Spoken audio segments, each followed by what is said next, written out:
फडणवीसांचे विश्वासू, सुप्रिया सुळेंचे व्याही, मोदींना लग्नाचं निमंत्रण आणि काही दिवसातच उमेदवारी. भाजपकडून उमेदवारी मिळालेले अरुण लखानी नेमके कोण? महाराष्ट्राच्या राजकारणात सध्या एका नावाची जोरदार चर्चा सुरू आहे आणि ते नाव आहे अरुण लखानी. कारण भाजपने विधान परिषद निवडणुकीसाठी जाहीर केलेल्या उमेदवारांच्या यादीत अरुण लखानी यांना उमेदवारी दिली आहे. पण या उमेदवारीची चर्चा फक्त राजकारणापुरती मर्यादित नाही. त्यामागे आहे राजकारण, उद्योग विश्व आणि कौटुंबिक नातेसंबंध यांचा वेगळाच संगम. दरम्यान अरुण लखानी नेमके कोण आहेत? त्यांचा राजकीय आणि व्यावसायिक प्रवास काय आहे?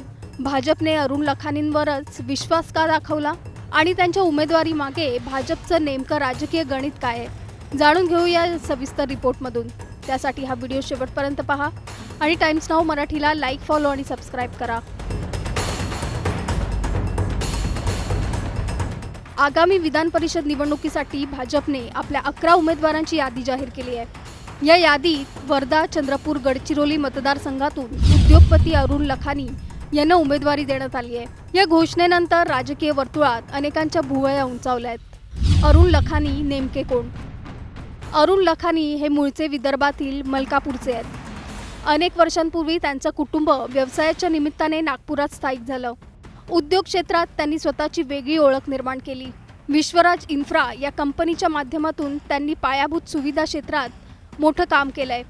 नागपूर अमरावती रोडवरील तिवसा परिसरातील 4 लेन रस्ता असो किंवा चंद्रपूर राजुरा मार्गाची निर्मिती, अनेक महत्त्वाच्या प्रकल्पांमध्ये त्यांच्या कंपनीचा सहभाग राहिलाय. नागपूर शहराच्या पाणीपुरवठा व्यवस्थेच्या खाजगीकरणाच्या प्रक्रियेतही अरुण लखानी यांची महत्त्वाची भूमिका होती. फ्रान्सच्या वेओलिया कंपनीसोबत भागीदारी करत ऑरेंज सिटी वॉटर वर्क्स अर्थात OCW ही संयुक्त कंपनी स्थापन करण्यात आली होती. अनेक वर्षे हीच कंपनी नागपूरमध्ये पाणी पुरवठा करत होती. व्यवसायासोबतच क्रीडा क्षेत्रातही अरुण लखानी सक्रिय राहिलेत. ते महाराष्ट्र बॅडमिंटन असोसिएशनचे अध्यक्ष राहिले असून भारतीय बॅडमिंटन संघटनेतही त्यांनी जबाबदारी सांभाळली आहे. लखानी यांचे राजकीय संबंध. राजकीयदृष्ट्या पाहिल्यास अरुण लखानी हे केंद्रीय मंत्री नितीन गडकरी यांचे अत्यंत विश्वासू मानले जातात. तसंच मुख्यमंत्री देवेंद्र फडणवीस यांच्याशीही त्यांचे जवळचे संबंध असल्याची चर्चा आहे. मात्र सध्या सर्वाधिक चर्चा होते ती त्यांच्या कौटुंबिक नात्याची. अरुण लखानी यांचे सुपुत्र सारंग लखानी आणि खासदार सुप्रिया सुळे यांच्या कन्या रेवती सुळे यांचा साखरपुडा झाला असून त्यांचा लवकरच विवाह होणार आहे. काही दिवसांपूर्वी या विवाहाचं निमंत्रण देण्यासाठी सुप्रिया सुळे, अरुण लखानी आणि कुटुंबियांनी पंतप्रधान नरेंद्र मोदींची भेट घेतली होती.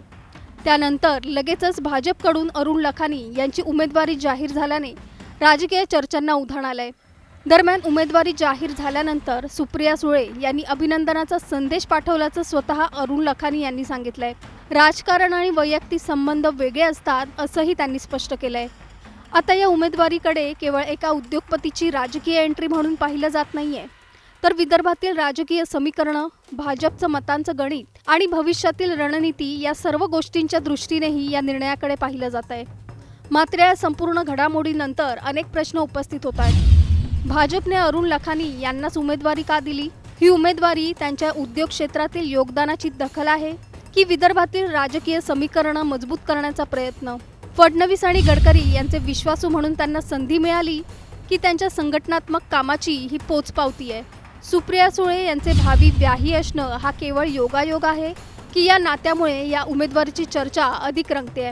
राजकारण आणि वैयक्तिक संबंध खरंच वेगळे असतात का, की महाराष्ट्राच्या राजकारणात नातेसंबंधाचाही प्रभाव पडतो? विधान परिषदेत अरुण लखानी यांची एंट्री भविष्यातील मोठ्या राजकीय भूमिकेची नांदी ठरणार की ही केवळ एका नव्या राजकीय प्रवासाची सुरुवात आहे? आणि सर्वात महत्त्वाचा प्रश्न, उद्योग क्षेत्र, सामाजिक क्षेत्र आणि राजकारण या तिन्ही क्षेत्रांचा अनुभव असलेले अरुण लखानी विधान परिषदेत जाऊन नेमकी कोणती भूमिका बजावणार? तुम्हाला काय वाटतं? भाजपचा हा निर्णय मास्टर स्ट्रोक आहे का? तुमचं मत आम्हाला खाली कमेंटमध्ये नक्की सांगा आणि चॅनलला सबस्क्राईब करायला विसरू नका. मराठा आरक्षणासाठी रणरणत्या उन्हात जरांगेंचा एल्गार. मी आमरण उपोषण करतो. सरकार येत राहील, जात राहील, चर्चा करत राहील. मी उपोषणावरती ठाम आहे. 14 मागण्या, 14 आश्वासनं. सरकार आणि जरांगेंच्या चर्चेत काय झालं? सातारा संस्थांचा JR काढायला ह्या आठवड्यात काढतो. मला असं लिखी द्या, इतक्या दिवसाच्या आत करतोय म्हणून. पहिल्या दिवशी नेमकं काय घडलं? वेळ पाहिजे का तुम्ही आत्ता देताय? मी वेळ द्यायला तयार अजिबात नाहीये. अंतरवाली सराटी, मराठा आरक्षण आंदोलनाचं केंद्र. आणि पुन्हा एकदा त्याच गावातून मनोज जरांगेंनी आमरण उपोषणाचं हत्यार उपसलंय. एकीकडे राज्य सरकारच्या वतीने राधाकृष्ण विखे पाटील आणि प्रसाद लाड यांनी 1.5 तास मनधरणी केली, पण तोडगा न निघाल्यामुळे जरांगे पाटील उपोषणावर ठाम राहिले. आता प्रश्न असा आहे की सरकार आणि जरांगे यांच्यातील संघर्ष आता निर्णायक टप्प्यावर पोहोचलाय का? मराठा आरक्षणाचा मार्ग खरोखरच मोकळा होणार का? की पुन्हा एकदा आश्वासनं आणि प्रत्यक्ष निर्णय यामध्ये अंतर राहणार? जरांगेंचं उपोषण सुरू होताच सरकारचं शिष्टमंडळ मसुदा घेऊन अंतरवाली सराटीत दाखल झालं. या मसुद्यात नेमकं काय आहे? सरकारने कोणती आश्वासनं दिली आहेत? जरांगेंच्या 14 मागण्यांपैकी किती मागण्या मान्य झाल्या? आणि सर्वात महत्त्वाचं, या आश्वासनांवर विश्वास ठेवून जरांगे उपोषण मागे घेणार का? की मराठा आरक्षणाची लढाई आणखी तीव्र होणार? पाहुयात या सविस्तर रिपोर्टमधून. त्याआधी टाइम्स नाऊ मराठीच्या यूट्यूब चॅनलला लाईक, फॉलो आणि सबस्क्राईब करायला विसरू नका.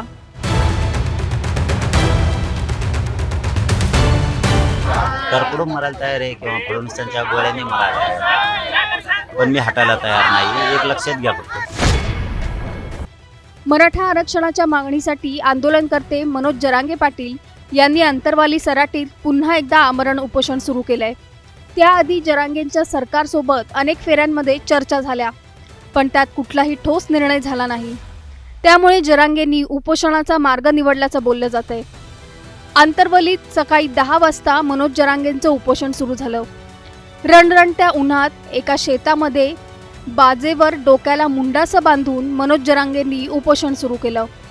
इकडे जरांगेंचं उपोषण सुरू होताच राज्य सरकारकडून तातडीने हालचाली सुरू झाल्या. मराठा आरक्षण उपसमितीचे अध्यक्ष राधाकृष्ण विखे पाटील स्वतः अंतरवाली सराटीत पोहोचले. त्यांनी सरकारतर्फे तयार करण्यात आलेला विशेष मसुदा मनोज जरांगेंना सुपूर्द केला. या मसुद्यात जरांगेंच्या 14 प्रमुख मागण्यांबाबत सरकारने आपली भूमिका स्पष्ट केली आहे. की सरकारची भूमिका पारदर्शक आहे, सरकारची भूमिका सकारात्मक आहे आणि ती भूमिका आम्ही सातत्याने मांडतो आहे आणि पुढेही आम्ही मराठा समाजाच्या हिताचे निर्णय घेतच राहू. फक्त हे निर्णय घेत असताना देशाचं संविधान, देशाचे हायकोर्ट आणि सुप्रीम कोर्ट यांनी दिलेले निर्देश याचं मात्र पालन करावं लागेल. सरकारने जरांगेंना सुपूर्द केलेल्या ड्राफ्टमध्ये नेमकं काय? मागणी क्रमांक 1, 58 लाख नोंदींची माहिती द्या. सरकारचं उत्तर, मराठा कुणबी नोंदींबाबत सरकारने सांगितलंय की सर्व जिल्ह्यांच्या संकेतस्थळावर माहिती उपलब्ध करून देण्यात आली आहे. मागणी क्रमांक 2, हैदराबाद गॅझेटनुसार कुणबी दाखले द्या. सरकारचं उत्तर, पुढील 3 महिन्यांमध्ये गृहभेटी आणि विशेष शिबिरं घेतली जातील. निष्काळजीपणा करणाऱ्या अधिकाऱ्यांवर शिस्तभंग कारवाई केली जाईल. मागणी क्रमांक 3, जात पडताळणी प्रमाणपत्र तातडीने द्या. सरकारचं उत्तर, विभागीय आयुक्त दर 15 दिवसांनी या कामाचा आढावा घेतील. मागणी क्रमांक 4, सातारा गॅझेट लागू करा. सरकारचं उत्तर, सातारा गॅझेटच्या अंमलबजावणीबाबत सरकारने तातडीचा निर्णय न घेता कायदेशीर सल्ला घेण्याची भूमिका घेतली आहे. मागणी क्रमांक 5, मराठा समाजासाठी स्वतंत्र मंत्रालय. सरकारचं उत्तर, स्वतंत्र मंत्रालयाऐवजी मराठा आरक्षण कक्ष स्थापन करण्याचा प्रस्ताव सरकारने दिलाय. मागणी क्रमांक 6, आंदोलनातील मृतांच्या वारसांना मदत. सरकारचं उत्तर, आत्तापर्यंत 275 कुटुंबांना मदत दिल्याचा दावा सरकारने केला असून उर्वरित प्रकरणेही निकाली काढण्याचं आश्वासन दिलंय. मागणी क्रमांक 7, कुणबी प्रमाणपत्र वितरण वेगात करा. सरकारचं उत्तर, नोंदी शोधणे, कुणबी जात प्रमाणपत्र आणि जात पडताळणी प्रमाणपत्रासाठी जिल्हाधिकारी कार्यालयात हेल्पलाईन पुढील 8 दिवसांमध्ये सुरू केली जाईल. मागणी क्रमांक 8, ग्रामस्तरीय समितीचा आढावा घ्या. सरकारचं उत्तर, शासनाची माहिती दिनांक 2 सप्टेंबर 2025च्या शासन निर्णयानुसार स्थापन केलेल्या ग्रामस्तरीय समितीच्या कामकाजाचा तहसीलदार दर 15 दिवसांनी आढावा घेतील. मागणी क्रमांक 9. गृहभेटी घेऊन चौकशी अहवाल द्या. सरकारचं उत्तर: समिती प्रत्येक महिन्याच्या दुसऱ्या आणि चौथ्या गुरुवारी गावात उपस्थित राहील. कुणबी प्रमाणपत्रासाठी चौकशी अहवाल सादर केला जाईल. तहसीलदार समितीच्या कामकाजावर नियंत्रण ठेवतील. मागणी क्रमांक 10. मोडी भाषेच्या तज्ज्ञांची नियुक्ती. सरकारचं उत्तर: ऐतिहासिक कागदपत्रांचं भाषांतर वेगाने होण्यासाठी विशेष तज्ज्ञांची नियुक्ती केली जाणार आहे. मागणी क्रमांक 11. EWS उमेदवारांबाबत निर्णय. सरकारचं उत्तर: याबाबत कायदेशीर मार्गदर्शन घेण्यात येईल. मागणी क्रमांक 12. न्यायमूर्ती शिंदे समितीला मुदतवाढ. सरकारचं उत्तर: समितीला 1 वर्षांची मुदतवाढ देण्यात येईल. मागणी क्रमांक 13. सारथी संस्थेची कार्यवाही. सरकारचं उत्तर: सारथी संस्थेमार्फत राबवल्या जाणाऱ्या योजनांची प्रभावी अंमलबजावणी करण्यासाठी संस्थेचं बळकटीकरण केलं जाईल. मागणी क्रमांक 14. अण्णासाहेब पाटील महामंडळाला निधी. सरकारचं उत्तर: व्याज परतावा अदा करण्यासाठी अतिरिक्त निधीची तरतूद करण्यात येईल. सरकारने 14 पैकी सर्वच मागण्यांवर सकारात्मक भूमिका घेतल्याचा दावा केलाय. पण असं असलं तरी मनोज जरांगे मात्र अजूनही समाधानी नसल्याचं दिसतंय. उपोषण सुरू करताना जरांगेंनी मुख्यमंत्री देवेंद्र फडणवीस यांना थेट इशारा दिलाय. तरकडून मरायला तयार आहे किंवा फडणवीसांच्या गोळ्यांनी मरायला तयार आहे. पण मी हटायला तयार नाही. एक लक्षात घ्या, फक्त हल्ल्याचा प्रयोग झाला, सरकारला तुम्हाला तिघाला पण लय जडला, लय जडला. राज्यातलं आंदोलन कधीच बंद नाही. तुम्हाला रडकुंड येणार. आंदोलन थांबवतं तरी थांबणार. दुसरीकडे मुख्यमंत्री देवेंद्र फडणवीस यांनी सरकारची भूमिका स्पष्ट केली आहे. मराठा आरक्षणाबाबत आम्ही सकारात्मक आहोत, मात्र निर्णय संविधान आणि न्यायालयाच्या चौकटीतच घेतले जातील. तसंच ओबीसी समाजावर कोणताही अन्याय होऊ देणार नाही, अशी ग्वाही मुख्यमंत्र्यांनी दिली आहे. एका समाजाचं काढून दुसऱ्या समाजाला द्यायचं अशा प्रकारचं या सरकारने कधीही केलं नाही, आम्ही करणार नाही. ओबीसी समाजालाही घाबरण्याची आवश्यकता नाही.